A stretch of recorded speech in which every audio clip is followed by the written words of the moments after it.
When arson investigator Captain Marvin Casey was called out to a fire that had broken out at a craft store, he had no idea what he was about to get himself into. It had been a small fire, quickly put out by the manager, so its point of origin was obvious. And it didn't take Marvin long to find the device that had started it. A cigarette, designed to burn down to 3 matches.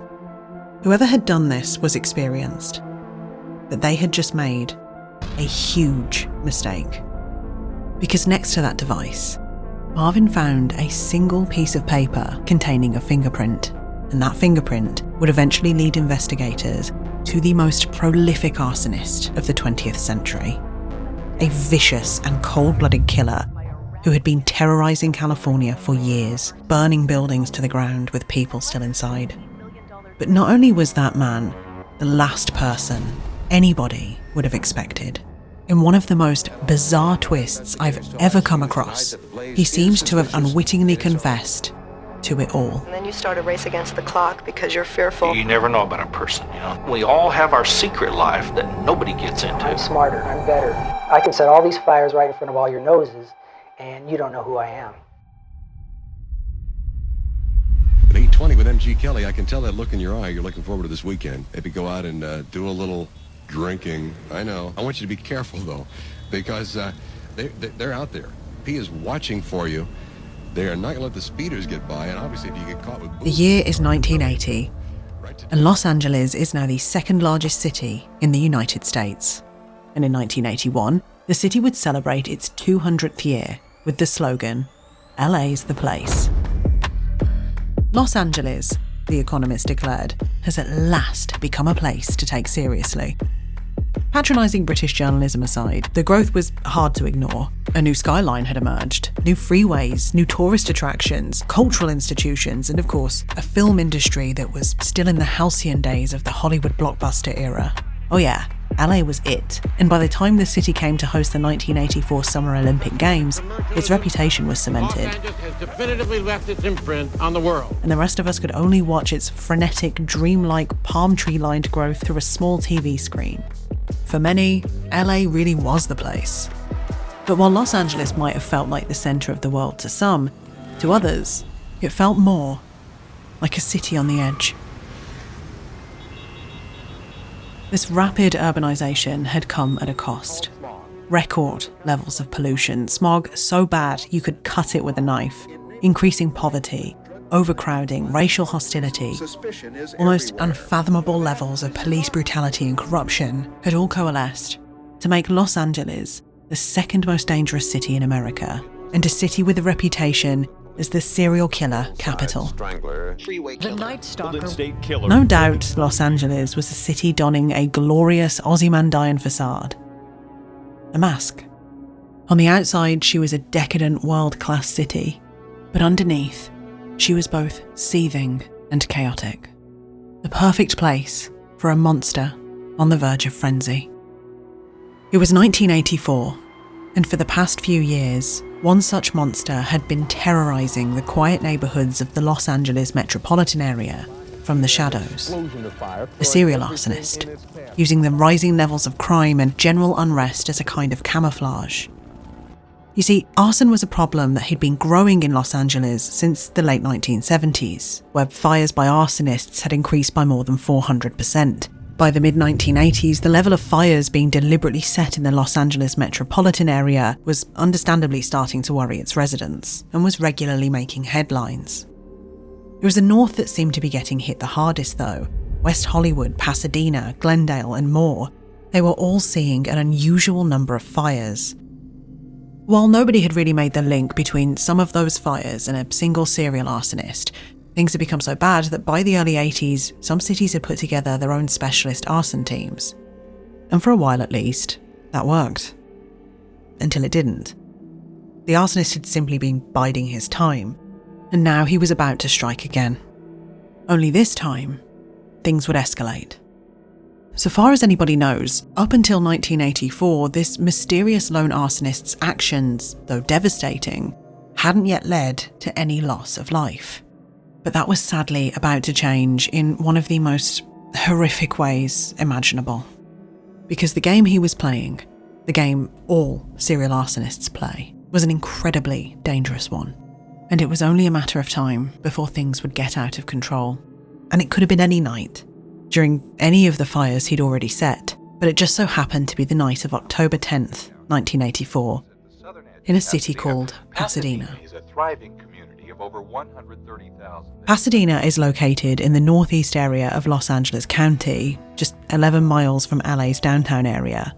Back in the 80s, it was home to a 42,000 square foot strip mall, which housed a number of shops and restaurants, the biggest by far being a hardware store called Ole's. Whatever you need, Ole's has it. In fact, if you From furniture to frying pans, Ole's hardware store sold everything you could possibly want for your home, and then some. Plus, once you were done shopping, you could grab something to eat at one of the nearby food outlets.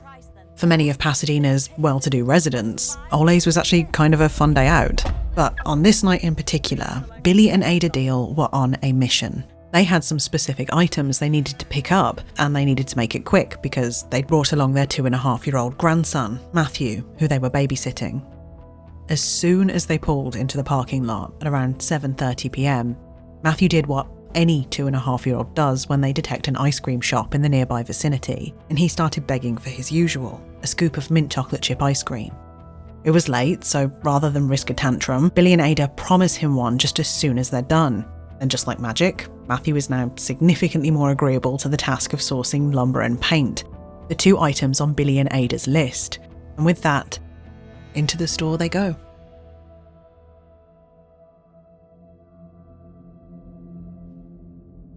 At some point just before 8 p.m, Billy and Ada split up. Billy went to size up some wood in the west side of the store, and Ada took Matthew to the northeast section of the store to look at tins of paint. See, Ole's was at one point 2 separate stores, so it was separated by a large internal wall. A sprinkler system operated on the west side, but not on the east, the side that Matthew and Ada were on. At the time, this was technically up to regulation because of the installation of several large fire doors in between the 2 sections, a design that would end up being fatal. It was just a few minutes later when a loud noise was heard across the store, an indistinguishable announcement blaring over the store speakers. Over in the lumber section, Billy heard it and remembered thinking that perhaps it was closing time. It was then that he heard the screaming and saw a number of very panicked-looking workers running through the central fire doors. They were saying that there was a fire and they were yelling at him to leave, but he knew that Ada and Matthew were in that section. So he opened one of those central fire doors, and when he did, all he saw was thick black smoke. So he ran to try the other door, but it was the same. He then ran back towards the entrance, thinking that maybe Ada and Matthew were there waiting for him. Meanwhile, inside the building, Jim Obdam, a young store attendant, was desperately telling people to leave. The fire was spreading fast and the lights had started going out in that east section, but he knew there were people still inside, so he stayed. At some point, he ran into Ada and Matthew and he screamed at them that they needed to leave, and together the 3 made their way to the front of the store, through the thick black smoke. Minutes later, when Jim turned around to check that they were still following, he realised that they'd become separated. But now the lights were completely out and the fire was spreading rapidly, so he did the only thing that he could. He crawled on his hands and knees in the dark, feeling his way along a wall to an exit. Before long, he was back outside, breathing in the night air. He didn't realise it at the time because of the adrenaline, but he was covered head to toe in burns. Sitting outside, he watched on as the flames overtook the building and people scrambled out of its exits, some making it out by the skin of their teeth. The speed at which this fire had taken over this football pitch-sized warehouse was almost unbelievable. It was a matter of minutes. Some employees remembered being literally swept off their feet and blown out of the fire exits.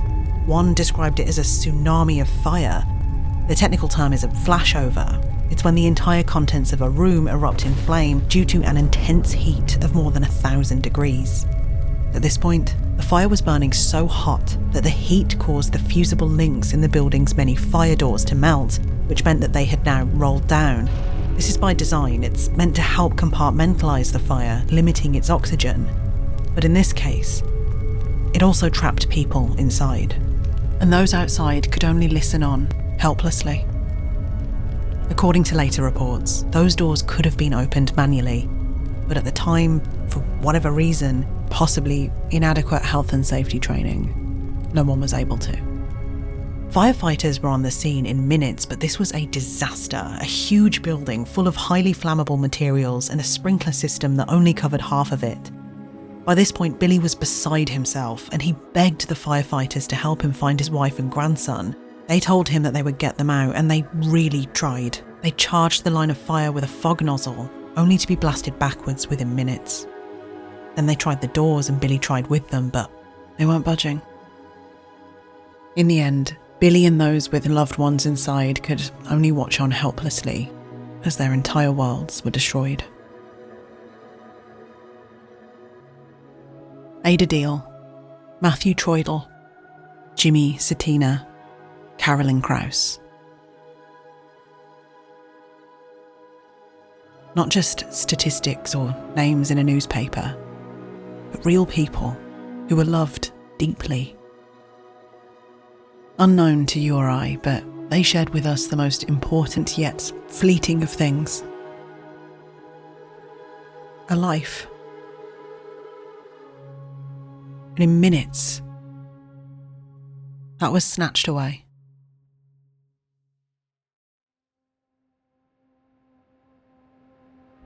Back on the ground, the local fire department was now in desperate need of help, and units from 9 different surrounding areas had been dispatched. But as the unit's fire captain listened into the radio, he was confused, because it looked like units were being dispatched in the wrong direction.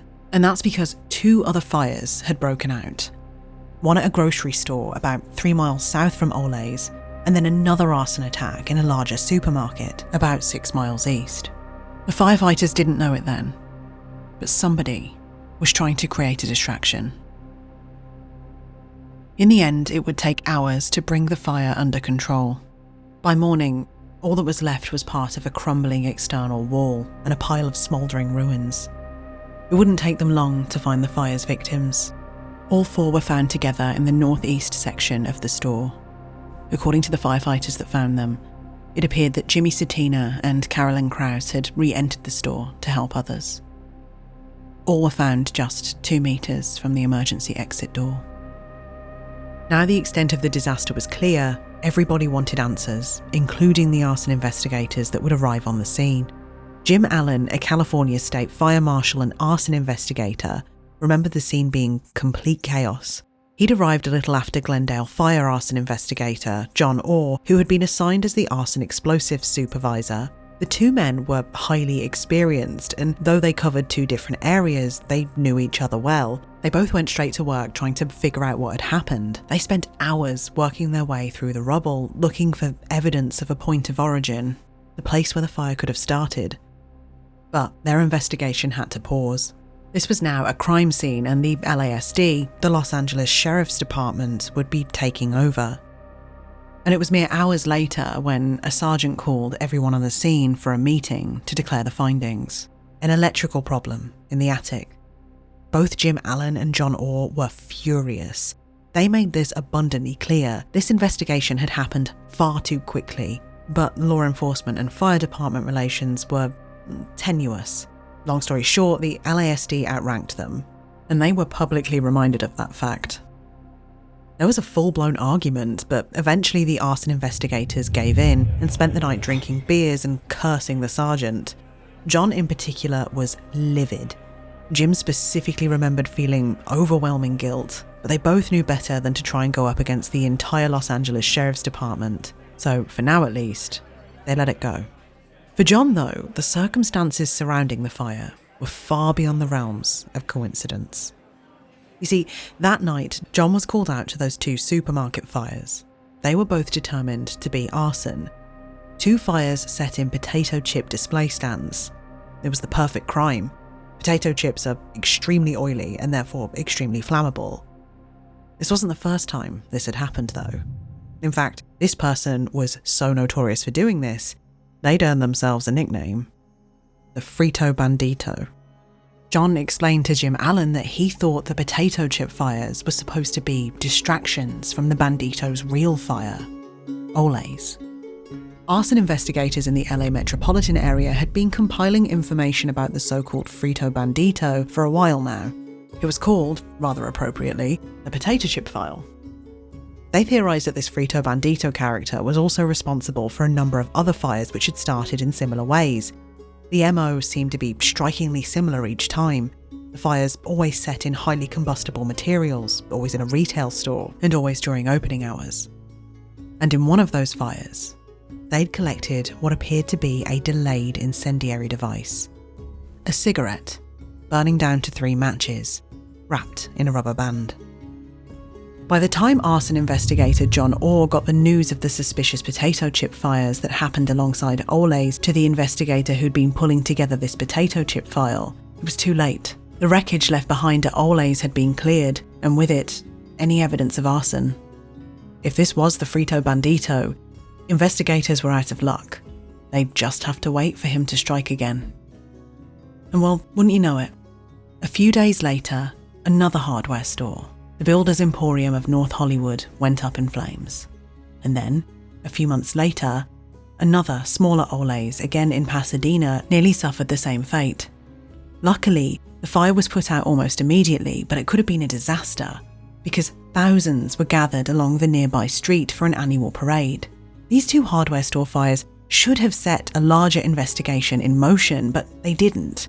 Back then, the systems just weren't in place. You see, John wasn't part of the Pasadena arson unit. He was part of the Glendale unit. He'd just been dispatched to Pasadena the night of the Ole's fire because he was in the area. As for the LAFD investigator and his potato chip file, well, his responsibility was the city of Los Angeles, not Pasadena. All this to say, Los Angeles City is huge, and Los Angeles County is even bigger. And communication wasn't great. It could, and arguably should have all ended there, because the arson team on the scene of that second Ole's fire found something strange at the fire's point of origin. A delayed incendiary device made up of, you guessed it, a cigarette burning down to 3 matches, wrapped in a rubber band. This was absolutely the same guy, and later on, it would become clear that this was more than just a piece of evidence to be bagged and entered into a system. It was a message from the arsonist. And that message was loud and clear. I'm still here, and not a single one of you are smart enough to catch me.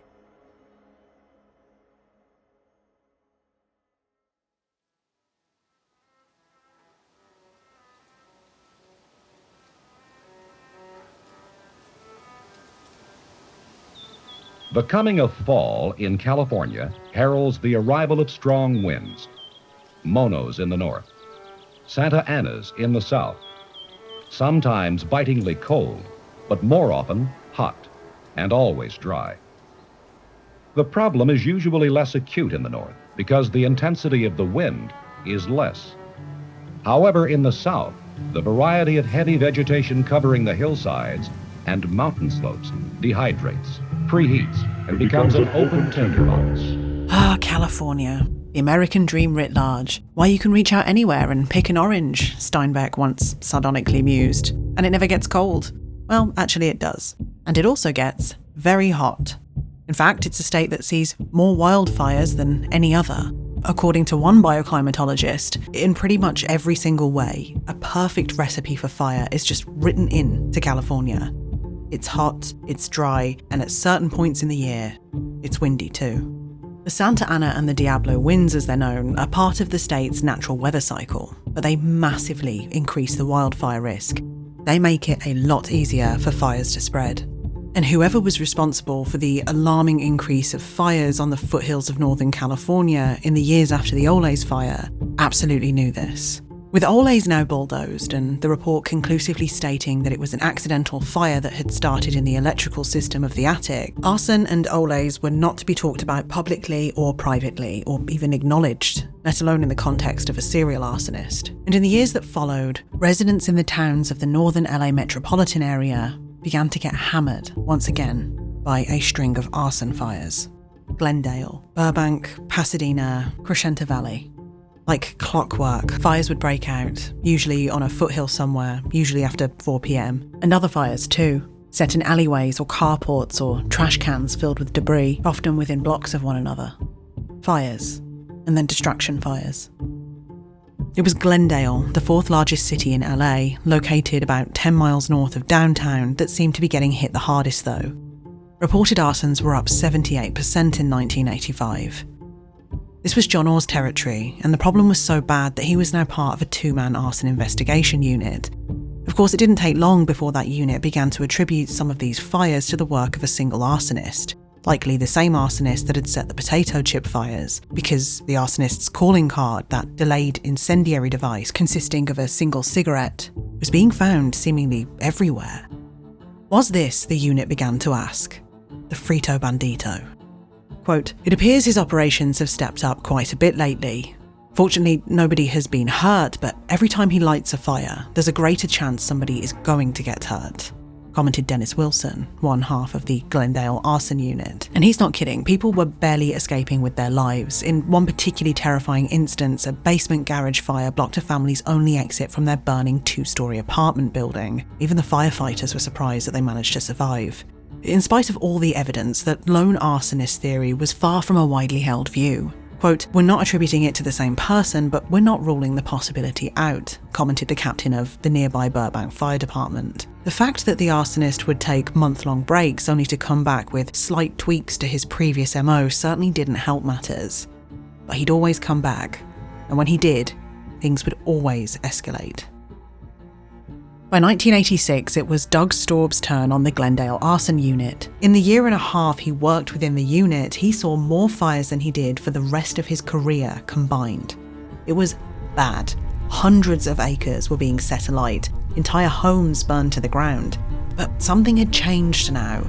Working together, the two began to find the same cigarette and three-match incendiary devices.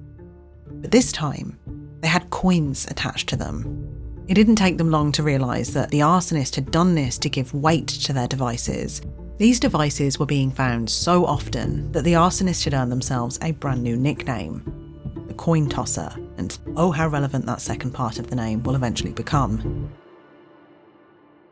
It was also around this time that the arson investigation teams, particularly those in Glendale, started getting the first witness descriptions. A white man with dark hair, normal height, average build, in his 20s, maybe early 30s, driving a van or maybe a truck. Not exactly specific, but it did at least narrow it down. Still, as the summer of '86 drew to a close, the Glendale arson units were no closer to catching the elusive coin tosser, and so a series of bizarre mind games began. At one point, after his trademark device was found on a particularly bad hillside fire that had destroyed several homes, investigators began theorising that the arsonist was disguising himself as a photographer and then returning to the scene to watch, perhaps taunt, investigators. Then of course there was the time he showed up at a gift and home accessories store in Burbank. When the inevitable fire started, the owner of that store wasn't able to get through to emergency services. When she escaped the store, she luckily ran into a deputy sheriff just hanging out in the alleyway. Panicking, she told him she was really worried about the old man living next door. And then this mysterious deputy sheriff quickly sprang into action, jumping the fence to warn the man. When the firefighters finally arrived, the elusive sheriff was nowhere to be seen. Of course, the sheriff was the coin tosser playing yet more mind games, though he had just made himself extremely recognisable to the shop owner, which feels like one of those decisions that will have consequences somewhere down the line. That's the weird thing about the coin tosser. He makes some pretty risky and brazen choices, yet somehow, he always has this uncanny ability to disguise himself, to blend into a crowd. Every time Doug and John thought they had something, a suspect, a clear van description, for example, they'd chase the lead all around town, and would always come to nothing. Still, there could be no doubt that things were now escalating. And with that escalation came the risk of making a mistake. But if investigators were going to catch this guy, that mistake would need to be a big one. Something undeniable that would be impossible to explain away. Something like a fingerprint. It's always time to make the donut.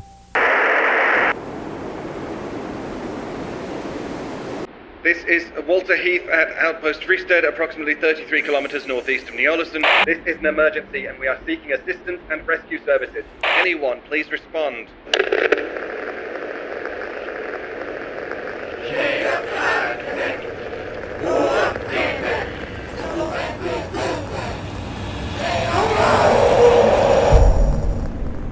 Let me introduce you to a found footage horror fiction podcast called The White Vault. It's set in Svalbard, where an international rescue and repair team is sent to discover the source of a mysterious signal at a remote research station. The weather turns, they become trapped, and then they realise they're not alone. The sense of dread this podcast manages to create, the sound design, the world building, it's beautifully written and voice acted, and gloriously Lovecraftian. There are multiple seasons, I binged them in a matter of weeks, and I think you probably will too. Make a note of the name now, The White Vault, and find it wherever you listen to your podcasts.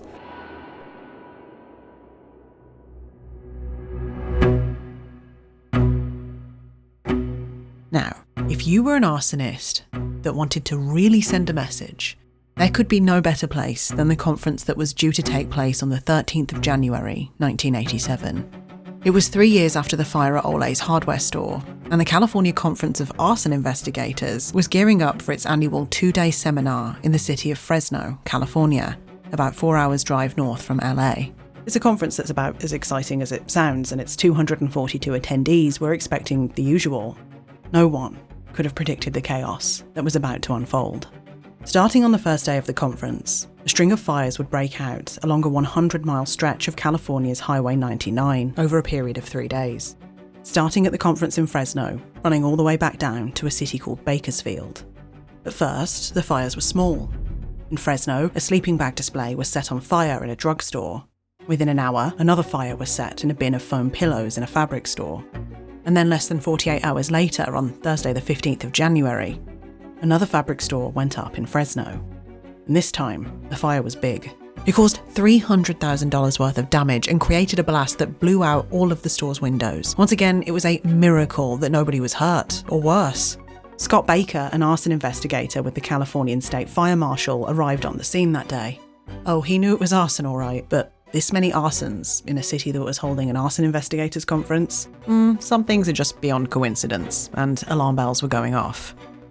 The very next morning, Friday the 16th of January, 40 miles south from Fresno, another fire erupted in a surplus store in a city called Tulare, again in a sleeping bag display, and then 45 minutes later, on the other side of the city, there was another fire, this time in a bin full of foam pillows at a discount store. But the arsonist wasn't done yet. A few hours later, an hour south down the highway from Tulare, 2 more fires broke out in a city called Bakersfield. The first in a craft store, and the second in a fabric store, both in, you guessed it, a display bin full of synthetic materials. Only this time, the arsonist messed up. Because called to the scene of the first fire in Bakersfield, the one at the craft store, was an arson investigator called Marvin Casey, and no prizes for guessing what he was about to find. Now, the fire in the craft store hadn't been that bad. The manager had noticed it right away and put it out with a fire extinguisher. This left a white powdery residue at the fire's point of origin, which Marvin noticed straight away. It was a wooden bin that was at one point full of decorative synthetic flowers. Marvin poked his head inside, and right there at the bottom, he saw something. A delayed incendiary device. The delayed incendiary device. And right next to it, a small piece of yellow-lined notepaper. He carefully picked both up and put them in an evidence bag. Later that day, Marvin received a call from Scott Baker, the arson investigator up in Fresno, and it was here, finally, that the dots started to connect. The same incendiary device, right down to the brand of cigarette and the number of matches, was found in one of Scott's Fresno fires. And the witness descriptions, though fairly vague, were all similar. A dark-haired man of average height and average build, acting suspiciously just before the fires had broken out. If this arsonist wanted attention, he was about to get it. Now, if you're an arsonist and you're gonna mess up, Marvin Casey, or Marv as he's called by those who know him, is probably one of the worst people to mess up around. Don't let his thick southern accent and congenial Texan charm fool you. Marv is as incisive as they come. In one book he's described as a man with the squint of a frontier lawman in his eye, which may be a little theatrical, but Marv is a pretty theatrical guy. Because the morning after his call with Scott, Marv got into work, and he sat at his desk, and he got to thinking, and then he invited Scott to his office. 20 years of experience as an arson investigator, leading him up to this point. But when Scott finally arrived, Marv broke it down to him like this. The fires in Fresno took place the day before the arson conference and shortly after it had finished. Then the guy travels back from Fresno, down Highway 99 back to his home, probably somewhere in LA, setting fires as he goes. And the devices, the methods used, this guy knew what he was doing. He knew which materials to choose, he knew how to set up the device just so. What if, Marv said to Scott, this was one of the arson investigators? Now, Scott didn't immediately shoot him down, but if they were in the realm of what ifs, then wasn't it worth asking the obvious? What if this was all just a weird coincidence? Maybe. But at this point, Marv was hooked. He couldn't stop thinking about it.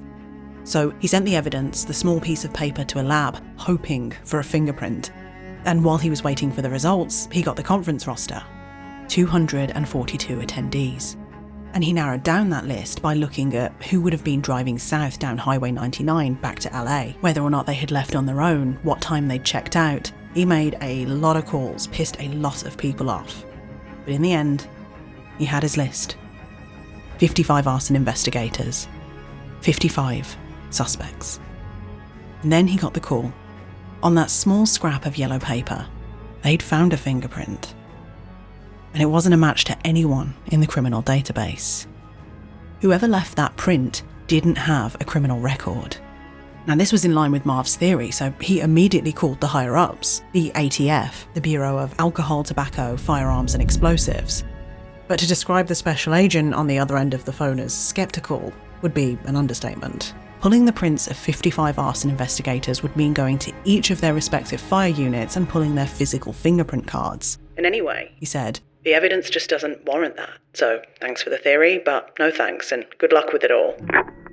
I couldn't get anyone to believe me, Marv remembered, because they didn't want to believe me.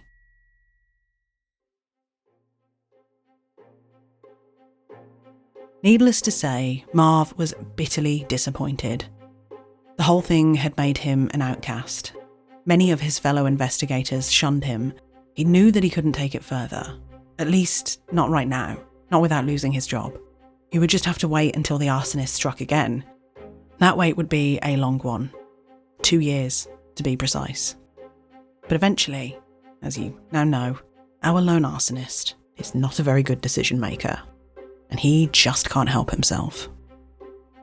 This time, the Arson Investigators Conference was in Pacific Grove, a city on the coast, about 5 hours' drive north of Los Angeles. It was the same pattern. Fires along the highway leading south from the conference, all in foam padding or pillows, many of them with the trademark device. Just like the Fresno Bakersfield fires, just like the coin tosser.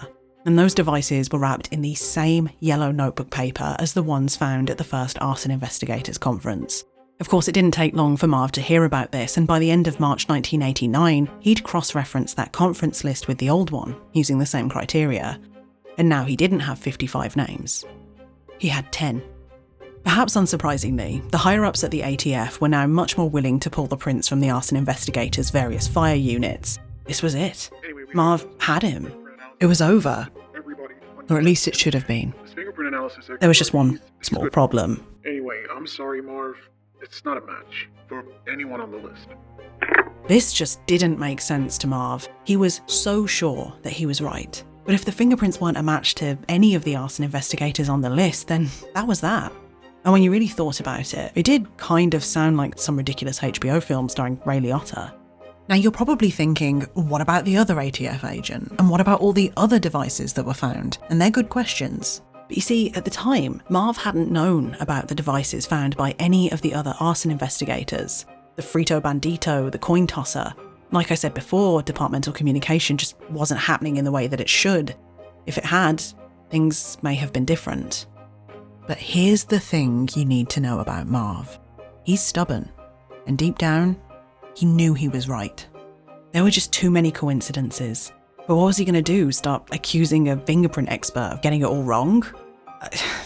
They'd just laugh him out the door. A small city arson investigator, a country bumpkin, with his crazy conspiracy theories that didn't even have evidence. He knew what they were saying about him behind closed doors. He was a joke to them. But he knew something else, too. This guy, whoever he was, wasn't going to stop. Marv knew arsonists, and he knew arson investigators. This guy had messed up before, and he would mess up again. And once more, Marv was just going to have to wait. And he wouldn't have to wait very long. Because this arsonist's fires were messages. And once again, that message was loud and clear. Clearly, none of you are smart enough to stop me. So, I guess I'll just burn it all.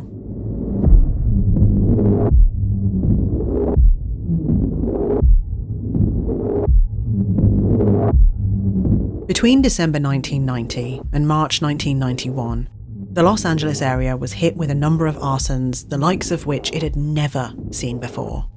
The arsonist was back, and he was trying to burn LA to the ground. Store after store after store. These weren't small fires either. Entire department stores were being burned to the ground at peak shopping periods. Some of these stores were filled with hundreds of customers who barely escaped with their lives. Some of them contained large toy sections that kids were browsing with their parents. Again, how nobody died during these attacks is a complete mystery. These fires caused millions of dollars worth of damage. It was a disaster. People were getting paranoid. Any abandoned shopping bag or package would prompt a call to emergency services. The bigger retail establishments even started hiring extra security. These fires were strategic and malicious. Fires and then distraction fires, always the same MO. The point of origin always in a display rack of synthetic materials, usually cushions or pillows of some type. And then the delayed incendiary device started popping back up again. It was out of control. Towards the end of this spree, the arsonist had started 5 fires within a 2-hour period in one small area. And if you're exasperated right now, don't worry. Do you remember how I said that communication between departments just wasn't that great back then? Well, it turns out if you burn enough buildings to the ground, that'll change. I guess it should come as no surprise to anyone that while setting fires near an arson investigators conference will certainly get you some attention, going on a full-on GTA-style timed rampage mission in central Los Angeles is going to get you the full 5 stars. So welcome back again to the ATF, the Bureau of Alcohol, Tobacco and Firearms, the big guns, the folks that investigate at the city and state level with the big fires, especially if it entails arson for profit or organised crime. Their focus is on the multi-jurisdictional stuff, and they're brought in when special agents needed to work a big case. And oh boy were they needed. In early 1991, in response to these fires, a new task force was created, and with that, the coin tosser received his final name, the Pillow Pyro.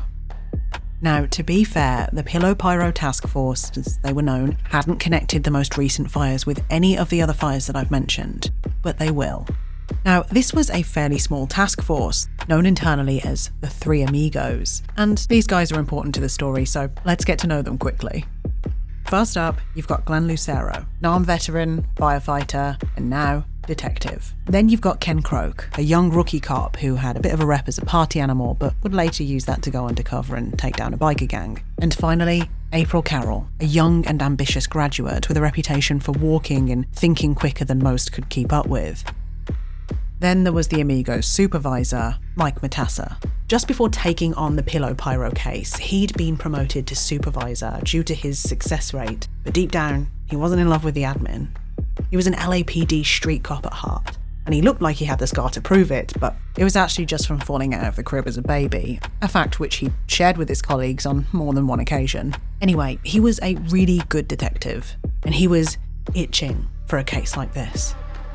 Safe to say, with an entire task force dedicated to hunting him down, the Pillow Pyro's days were numbered. There was no more hiding. It was time to find out who this monster really was.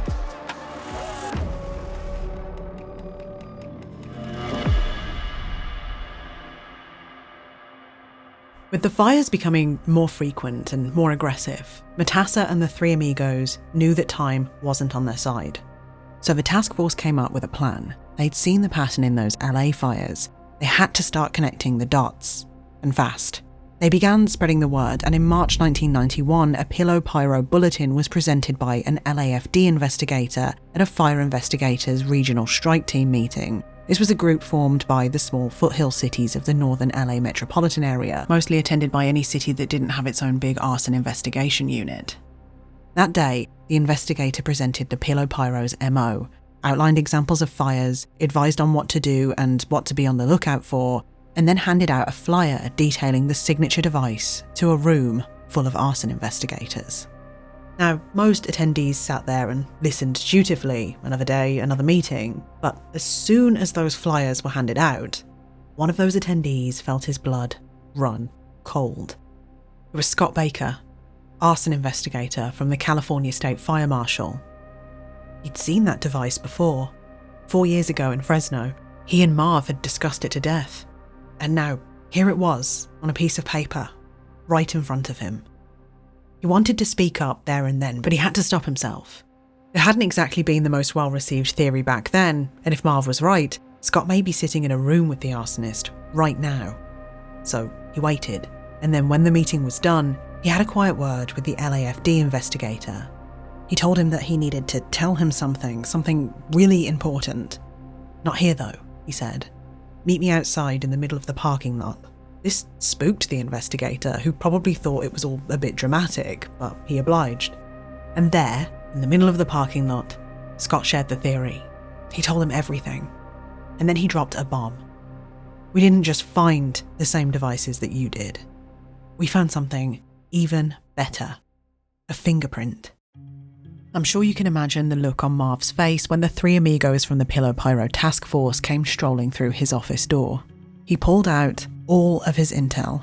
One of the amigos, Glenn Lucero, remembered listening politely as Marv began regaling his theory in careful and elaborate detail. At the time, Glenn remembered thinking that, quote, it was interesting, but that Marv had already worked it to death. True, and perhaps more importantly, as they would find out, when it came to that all-important fingerprint, there wasn't actually a match. In contrast to Marv, the amigos were decidedly unexcited about this theory. Still, they took the evidence back with them and half-heartedly trotted out the theory to Mike Matassa. They explained that, yes, there was a fingerprint, but there were no matches. And Matassa, cautiously optimistic, just said, "So, let's run it again."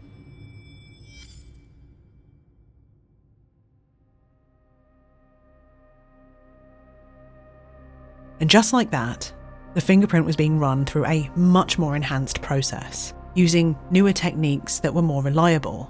They now had access to a computer, for example, that scanned the print and gave it a score, and that computer could scan not only arson investigator fingerprints, but all the fingerprints of all the country's law enforcement officers, and anyone who'd ever applied for a law enforcement job, such as a fire investigator who had applied and failed to get into the LAPD 20 years earlier, for example. And I'm sure you can probably guess what happened next. The computer found a match. There it was, clear as day. April remembers having to sit down as she was told. I have the results here for the 1987 Bakersfield fire. Listen, we have a really weird result here. You ought to tell your arson investigators to keep their mitts off the evidence. It was touched by John Leonard Orr. Left ring finger. Isn't he an arson investigator up in Glendale? John Leonard Orr.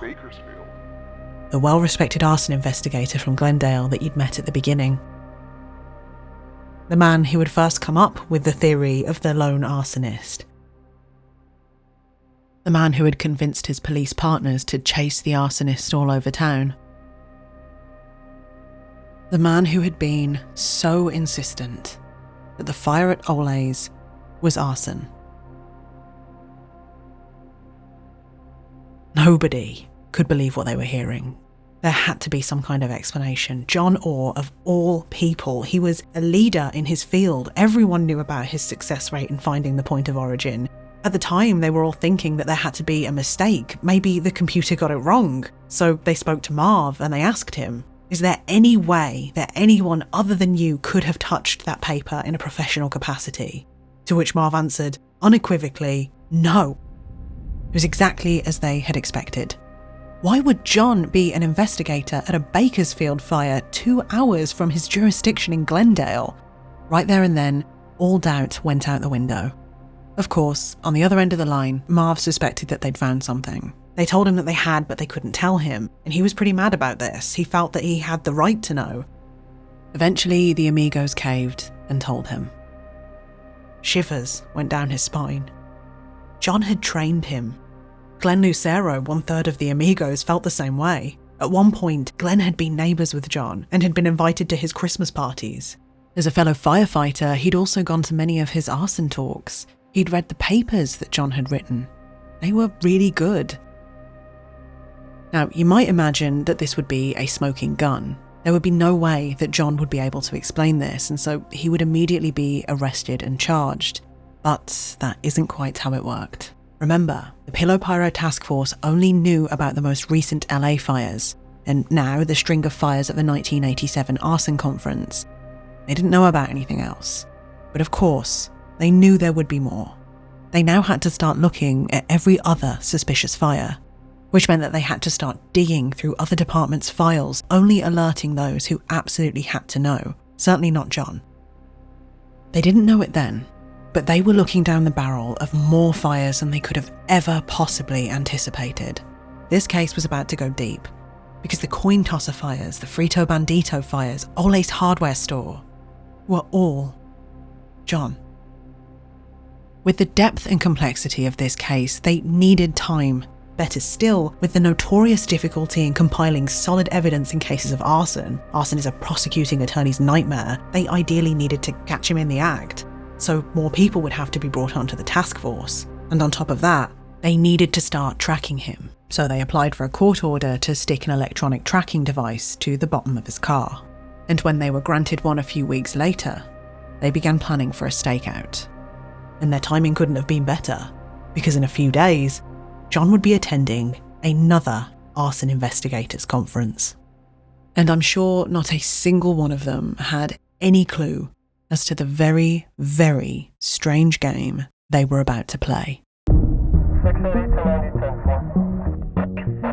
Starting on Saturday the 27th of April, 1991, the Amigos, Matassa and a newly expanded task force followed John's every move. This time, the Arson Investigators Conference was due to start on Monday the 29th of April, and John was due to make the 3-hour drive north on Sunday.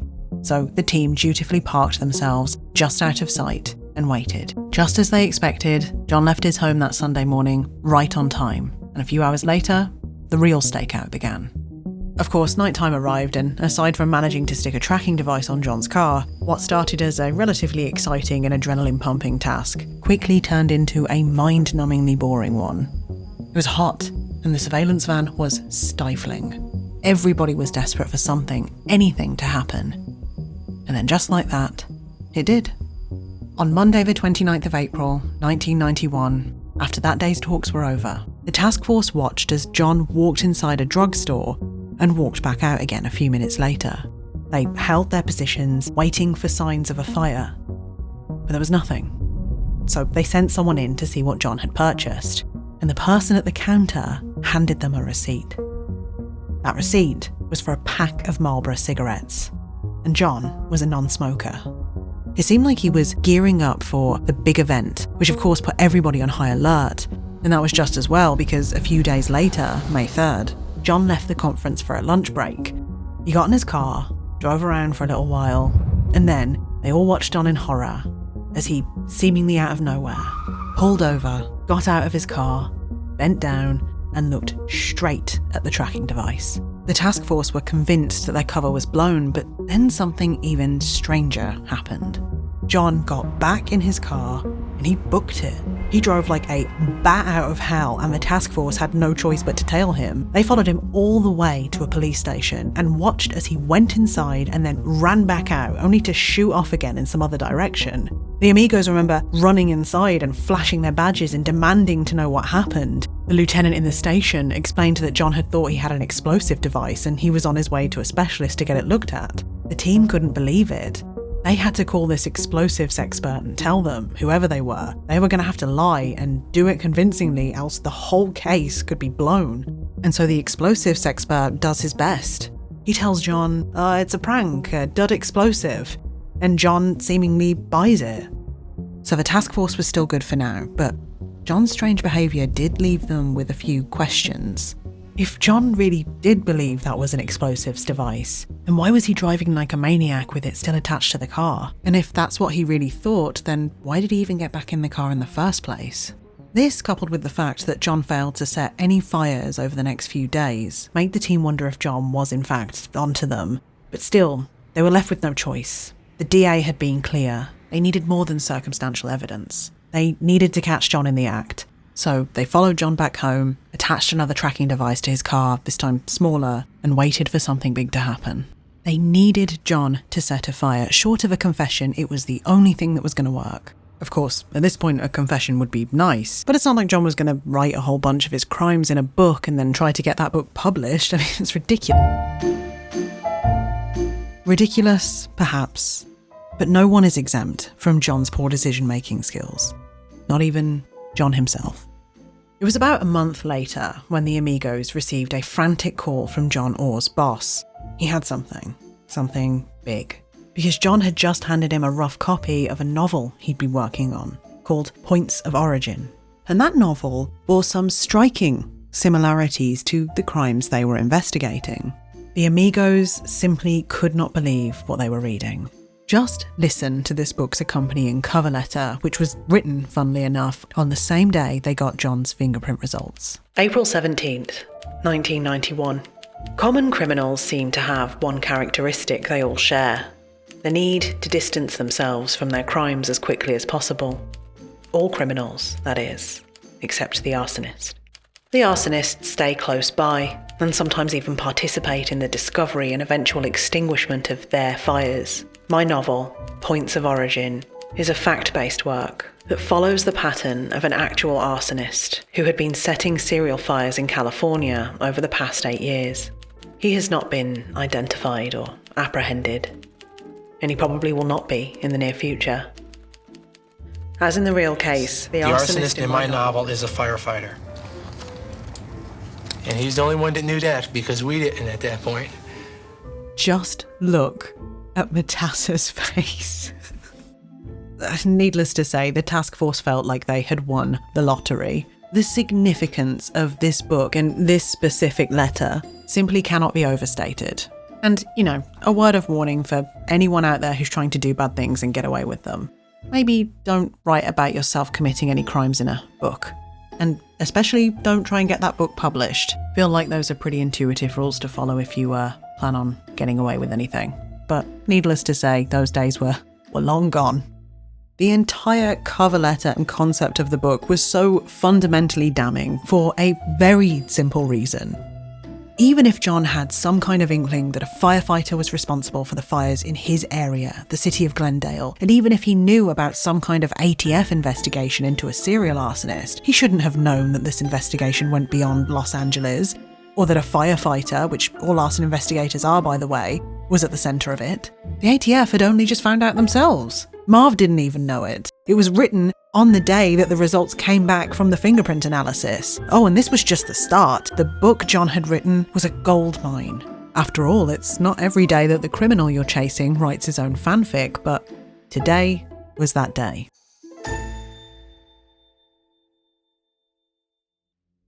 Jokes aside, it's actually truly egregious that John thought he could do something like this and get away with it. It speaks volumes as to who John really is. The arrogance is actually pretty astounding. This was something that became apparent when the task force began to work their way through the chapters, poring over every page, reading in vivid detail about Aaron Stiles, the antagonist, the firefighter turned arsonist. Aaron was a loner and insecure, getting little attention in his day-to-day life. His fires gave the much-needed attention he craved, providing him with feelings of importance and recognition. He was, after all, the only one who knew how the fire started. And didn't that make him a very important person? He hated it when he wasn't properly recognised.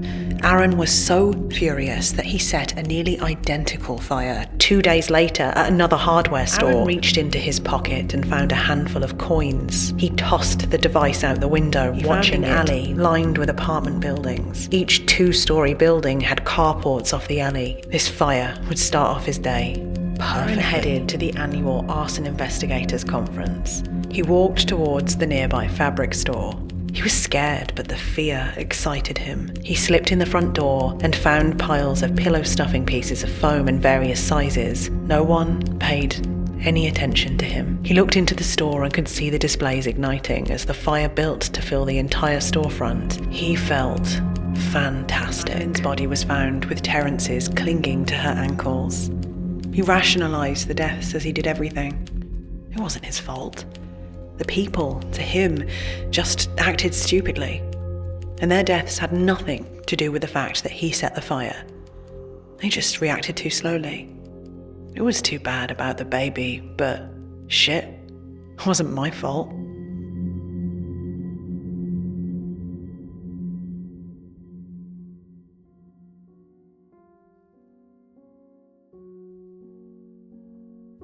It was exactly as they suspected. The Frito Bandito, the coin tosser, the pillowcase pyro. They were all Aaron. And Aaron was clearly John. And while this book obviously showed that John knew things about both the arson fires and their subsequent investigation that he simply should not have known, there was more to it than that. The other main character in this book, Phil Langtry, the hero of the story, the arson investigator that would eventually solve the puzzle and catch Aaron, the arsonist, also seemed to be John. To really understand this, though, we need to look at John's background. So let's go over what the task force would have known about John while they were reading Points of Origin. John was born in 1949 into an ordinary middle-class family. There was no real evidence that John had any real issues until he joined the workforce. He'd started out in the Air Force but was honourably discharged by the time he was 22. This was when John had decided that more than anything, he wanted to be a cop. In 1971, he began applying to the LAPD and the LASD, and he passed everything but the psychological exam, where the assessing psychiatrist would deem him unsuitable due to his emotionally unstable, overly passive personality which showed serious signs of problems with authority. Not accepting this assessment, John went and hired his own psychiatrist who said he was, quote, just fine. But funnily enough, this wasn't accepted by the LAPD, and a few years later, in 1973, he applied for the Los Angeles Fire Department, a highly competitive position. He failed both the physical and written exams. Finally, in 1974, he managed to get a job at the Glendale Fire Department, mostly because there were hardly any applicants and the job was the worst paid of its kind in the country. But John found this job to be unexciting. So he began working as a security guard at a 7-Eleven and then at a Sears department store where he caught 30 people in the first month, telling everyone who would listen that he had a, quote, cop's sixth sense. John, of course, was not a cop, something he was painfully reminded of in his pursuit of department store shoplifters who hardly listened to him when he attempted to chase them down. On more than one occasion, a real cop would have to get involved, which irritated John to no end. It was at this time that he got a concealed weapon permit and began hanging out at cop bars where he earned himself a reputation as a wannabe. The firefighters liked him just fine, but the cops, they thought he was a joke. He was constantly cruising around trying to catch the bad guys, and once he even ended up in a local paper for catching a burglar. It was his first taste of being a real hero. For a man who had thus far failed at the majority of his most important life goals and was now actively being mocked by those in a position he so desperately wanted to be in, this feeling was pretty damn intoxicating. Even if behind closed doors he was reprimanded for illegally carrying a firearm in his capacity as a firefighter. It was at this point, the late 70s, that the arson fires started becoming a problem. So much of a problem that the Glendale Fire Department needed their very own arson investigator. Someone to hunt down the evil serial arsonist, a role that John was more than happy to oblige. However, John couldn't carry out his role appropriately without a cop by his side, who could actually make arrests, which, as I'm sure you can imagine, was humiliating for John. And you can really see this strange, often contradictory relationship that John has with police and authority more generally in his novel, Points of Origin. Just listen to how Phil Langtry, the main protagonist, talks about his cop partner, Ash. No, your ears are not deceiving you, that's actually his name. At about 8:15 p.m, his partner showed up, justifying his tardiness by saying he went to see the fire scene on his way to work. Just a poor, dumb cop, thought Phil. And then listen to this bit where his ex-wife, Marta, who he's still seeing, just like in real life, admits that she's been seeing a cop. I've been seeing someone, Marta confessed. Phil didn't respond. He's a cop. Phil lay silently fuming. He hated cops. There are many examples of these anti-cop diatribes throughout the book, but it's also interesting to note that this fixation with authority and power is also played out in the character of Aaron, who is referred to on multiple occasions as weak and pathetic. Quote, only a firefighter and not an arson investigator. In the end, Just like in real life, it's clear that all Phil Langtry wants is for the cops to listen to him, to see him for the hero that he really is. In the last few chapters of the book, having convinced law enforcement of his superior intellect, Phil is, quote, fully in charge of the hunt for the serial arsonist, with everyone, including highly experienced special agents, putting aside their, quote, professional jealousies of the arson investigator, and allowing Phil to literally lead entire SWAT teams on high-speed chases and to kick down doors and wave his gun around. And just like in real life, civilians want to see some ID because, and I cannot emphasise this enough, John is not a cop. And then Phil, starts shouting expletives at these poor people and waving his gun around, asking them if that qualifies as ID. Of course it didn't, on the grounds of either common sense or the law, but those things never stopped Book John or Real Life John, who was frequently issued warnings. Not for impersonating a cop, which he did, but that wouldn't be found out until much later, but let's say LARPing as a cop, taking things way too far, overstepping his boundaries. On one occasion, he was seen leaving the office in tears after one of these warnings before self-exiling into the forest for several days, only to return to the office when his fire chief dangled a promotion in front of him that would allow John, a clear beacon of mental stability and emotional control, peace officer status, which meant he could now carry a gun on the job. This was a crowning moment for him. Guns meant power, something John was desperately covetous of, but far too weak to actually wield responsibly. Later, he would say of this canon event, and I quote, "An arson investigator wasn't totally a firefighter or totally a cop. We were bastard children, especially to real cops. But I had news for them. I wasn't a wannabe. I was a cop, whether they wanted to believe it or accept it. Full-time arson investigators in the state of California are defined in Penal Code Section 830 as law enforcement officers." Not sure who he's trying to convince here. Though I really don't want to, it would also be remiss of me not to mention the fact that Points of Origin contains many sexually explicit scenes which are so graphic that I can't read them out to you without violating both YouTube guidelines and probably a few social boundaries. Truth is, fires for John were at least in part sexually motivated. This pathology is something that John would offhandedly bring up to his colleagues on more than one occasion, and also in professional interviews, where he once stated, quote, "Fire is an arsonist's friend, his lover. It's his fire. Sexually motivated fire setters treat their fires like that. They're friends, they're lovers, they instill confidence in them." Not to be recursive, but I cannot overstate just how congruent this book is with John's experiences.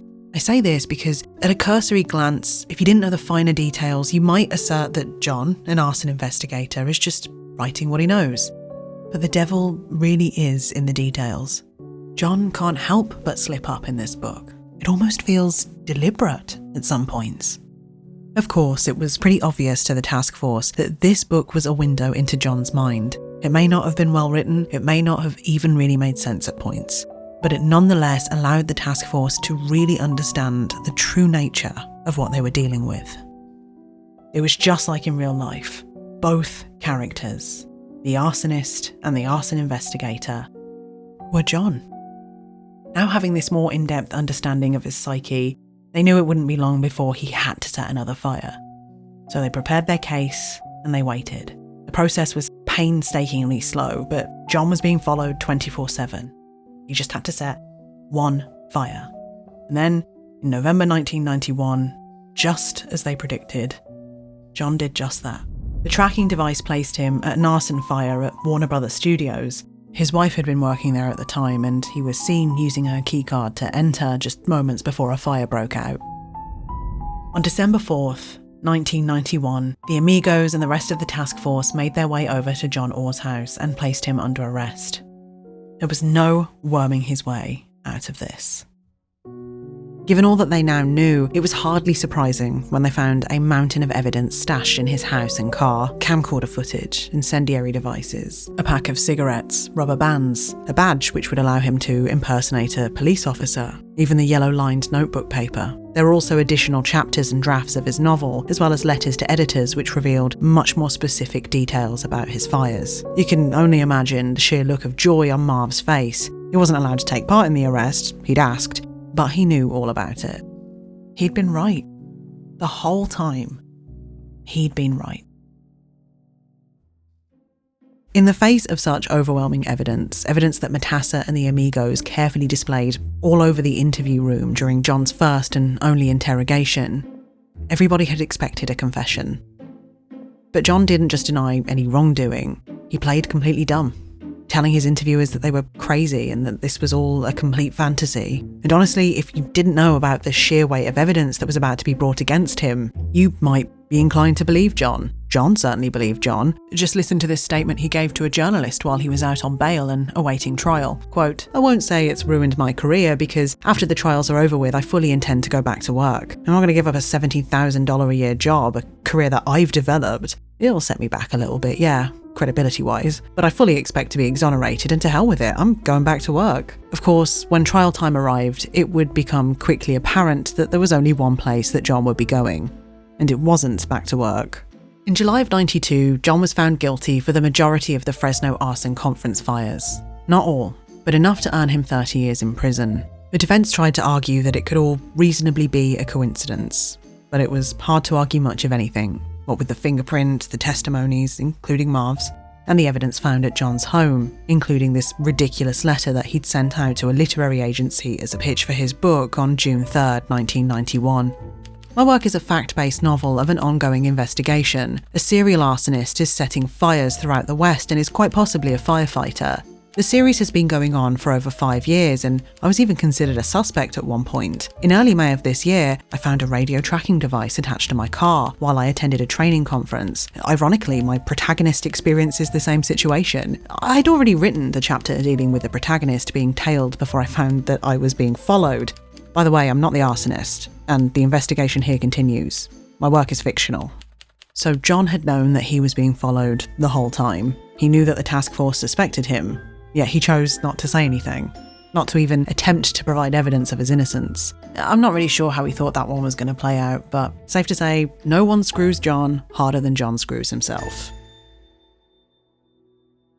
Now, there is, of course, a glaringly obvious piece of the story missing here, because that first trial had been about financial damage, risk to life and property, but not about the thing that mattered the most. The fact that John's actions had taken 4 lives. And there's a reason for that.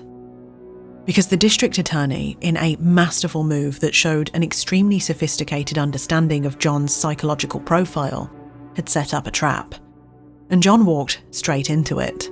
On the 24th of March, 1993, looking down the barrel of another trial for the Pillow Pyro fires, plus the second round of arson conference fires, John took a plea deal and pleaded guilty to 3 more counts of arson in Los Angeles, on the proviso that he be allowed to serve all of his sentences concurrently and be paroled in 2002 when he'd be 53 years old. Oh, but make no mistake, John was doing the calculations. In his mind, he could whittle down those years with good behaviour, or perhaps get rid of it altogether with multiple appeals. His thinking was exactly what the prosecution had banked on. They could have gone for all of his crimes at once, but by doing things in this order, they had used John's arrogance against him. Specifically, his deeply held belief that no one was really smart enough to recognise the full extent of what he'd done. The prosecution knew it would be fairly easy to get John to admit to these quote-unquote lesser crimes in exchange for less time behind bars, something he never would have done if all those charges were lumped together. But now that he had admitted that, yes, he was an arsonist and also a pathological liar, he had unwittingly established a baseline level of guilt that would be impossible to walk back, though he would almost immediately try. Now, going into further trials, no reasonable person would entertain any notions of a conspiracy, and it would be significantly less difficult to convince the world that John was so much more than, by his own admission, an arsonist and a pathological liar. It was time for the mask to come off, and the world was about to find out what was underneath it. Not just a man who had set a few fires, but a cold-blooded killer.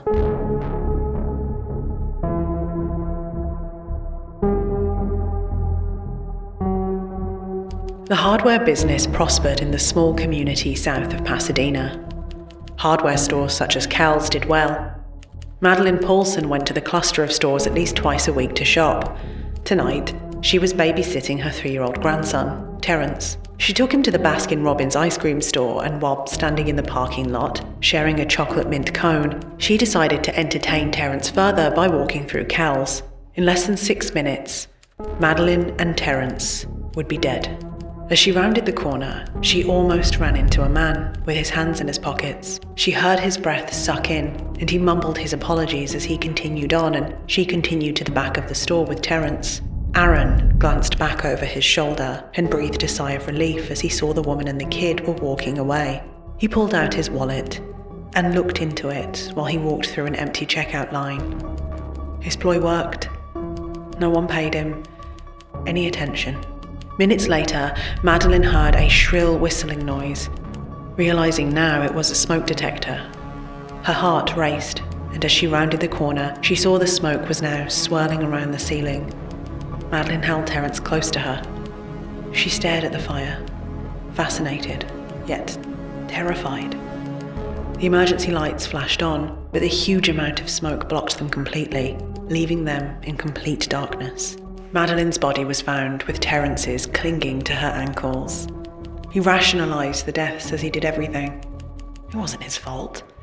The people, to him, just acted stupidly. And their deaths had nothing to do with the fact that he set the fire. They just reacted too slowly. It was too bad about the baby, but shit, it wasn't my fault.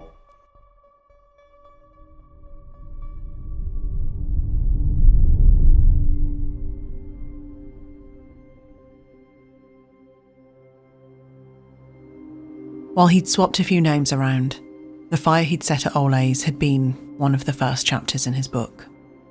In May of 1998, it was read out in full to the courtroom in the presence of those that had lost their loved ones in the fire.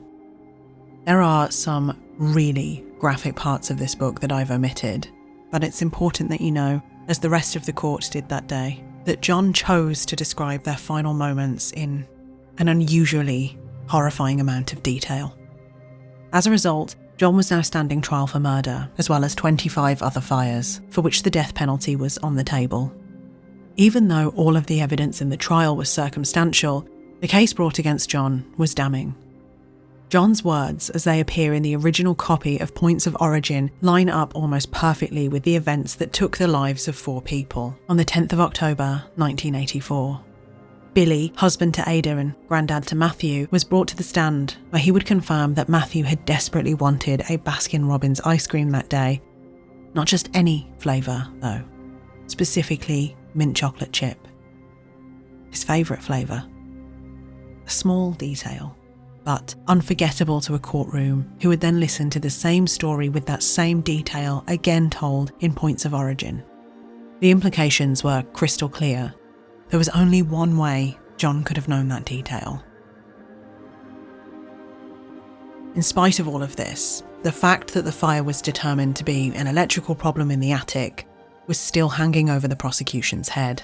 After all, it was an LASD sergeant who had come to that conclusion, so the prosecution brought to the stand an electrician who had wired Ole's store when it was built, and he told the courtroom in no uncertain terms that the wiring ran through the floor, not the attic. A blueprint pulled out by the prosecution would corroborate this. The LASD sergeant had been incorrect in his assessment. And wasn't it strange, asked the prosecution, that John was the only one who had insisted it was arson that night?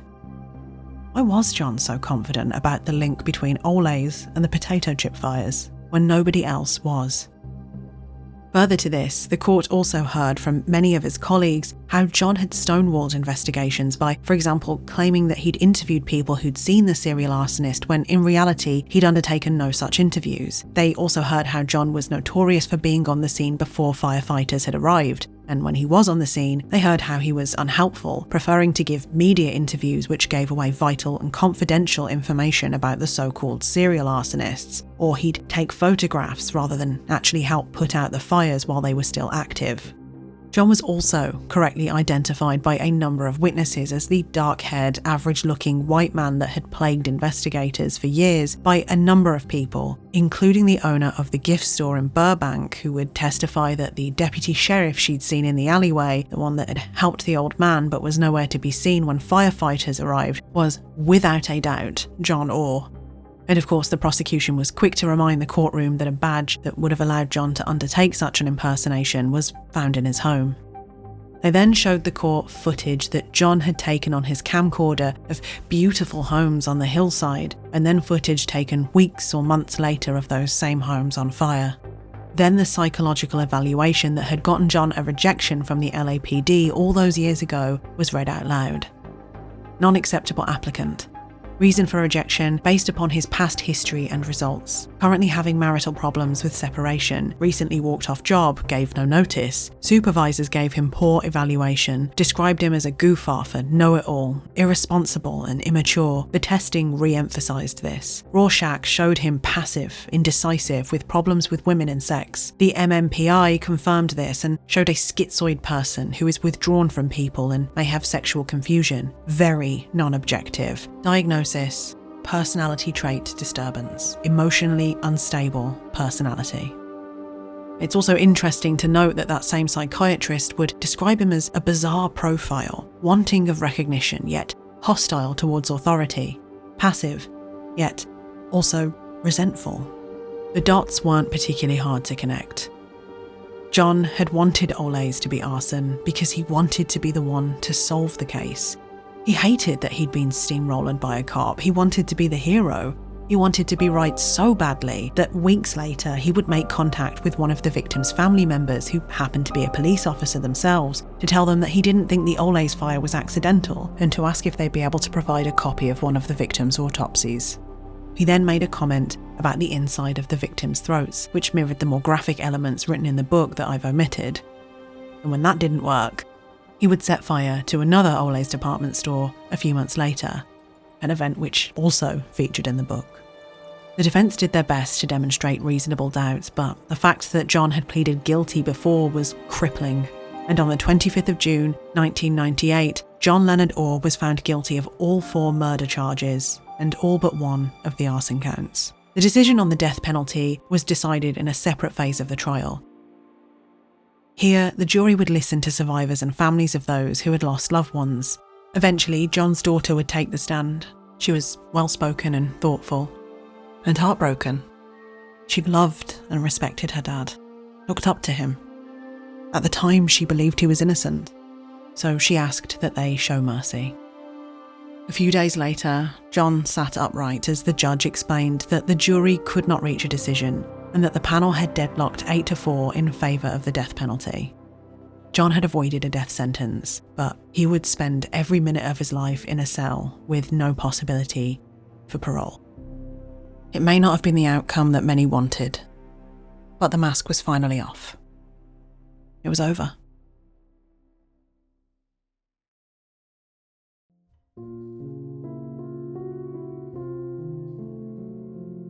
Most experts agree that John is likely guilty of far more fires and potentially deaths than we can ever possibly know about. All said and done, Matassa believes that John Orr set nearly 2,000 fires between 1984 and 1991. And according to Glenn Lucero, there was a significant drop in all types of fires that John was known to set, with one source stating that that drop is as much as 90% for brush fires in the nearby foothill areas after John's arrest. That would most likely make John the most prolific American arsonist of the 20th century. The use of the word arsonist rather than pyromaniac is a deliberate one. Arson is the criminal act of setting fires, and pyromania is pathological, an illness, for a very simple yet extremely important reason. You see, for pyromaniacs, setting fires is an overwhelming impulse which is followed by a sense of relief or pleasure after the act. It's a, quote, uncontrollable impulse to set fires in which the gratification results from the fire itself, and not from any other motive like revenge or money. And this point is a very important one to make. You see, the defence tried to portray John as someone who had no control, who suffered from an illness, But as has been emphasised by both prosecution and numerous psychiatrists, John actually isn't a great fit for the diagnostic criteria of a pyromaniac. Nothing emphasises this point more than a story told later by John's ex-wife. Because after a few years of marriage, John just upped and left her one day for seemingly no reason. Eventually, he tried to win her back, but she was having none of it, so she changed the locks. She didn't make the connection until much later, but fires started happening in nearby parks and mountains. Some of them got really close to her home, and when they did, John would be back at her house checking in on her. John did this a lot. She didn't altogether mind at the time because she'd had problems with a stalker since John had left, someone knocking on the doors in the middle of the night, standing out in the shadows, watching her. It terrified her. Of course, the man in the shadows, she now knows, was John. John knew what he was doing. He knew that he was hurting people, taking things too far, ruining lives, but he continued to do it anyway. To this day, decades after John has set his last fire, he wholeheartedly maintains his innocence. He's even written a book about it, not Points of Origin, but Points of Truth, which can be summarised as, "You're all wrong, it's all circumstantial, and I'm at the centre of a conspiracy." Over the years, many journalists have seemingly been stumped by John's behaviour, unable to make sense of the story they've just told. Does John really believe he's innocent? In those quiet moments inside of his prison cell, does he really believe that he is still the hero? Some have pondered if perhaps this vehement denial is the only thing that allows his fragile psyche to live with what he's done. I don't know if those are the right questions to ask, but you do have to wonder, why did John write Points of Origin? Why write about crimes that you committed? Was there a part of John Orr that was trying to make sense of a deep internal struggle? As many have suggested, was this John's way of actually helping to catch the bad guy, which was, in the end, himself? Or was it just his way of bragging? Was he just so arrogant that he really thought everybody else would be too stupid to notice if he confessed to it all and swapped a few names around? While these are certainly interesting discussions to have, it's worth remembering, I think, that when it comes to any question that tries to get at the heart of why John has done what he's done and why he continues to deny it in spite of all the evidence, John provided us with the most important clue a long time ago. After his arrest, still putting on the pretense of innocence, John was asked about why arsonists do what they do, and this is how he answered. Quote, "A murderer is an aggressive individual that confronts their victim and kills them, physically facing that person. An arsonist is weak, non-aggressive, an insecure type of personality. In other words, arsonists are cowards, even if he can admit what he did to himself. He's far too weak to say it out loud to the people that needed to hear it the most." John's thought process is deranged, but I don't think it's particularly complicated. And anyway, if you ask me, I don't think it really matters what John thinks. John's brand of heroism was always an act, whether he thought it or not, a mask to hide the monster underneath. And all masks eventually slip.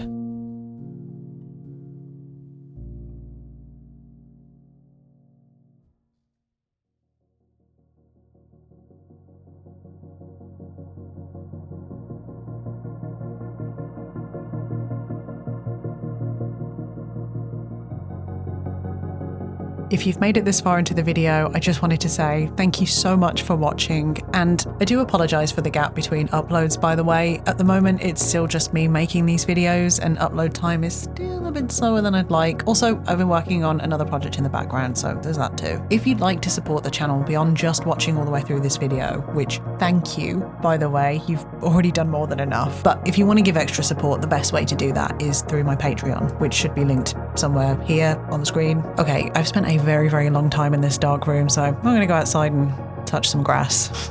Okay, I hope things are good wherever you are. Stay safe, and I will see you in the next one.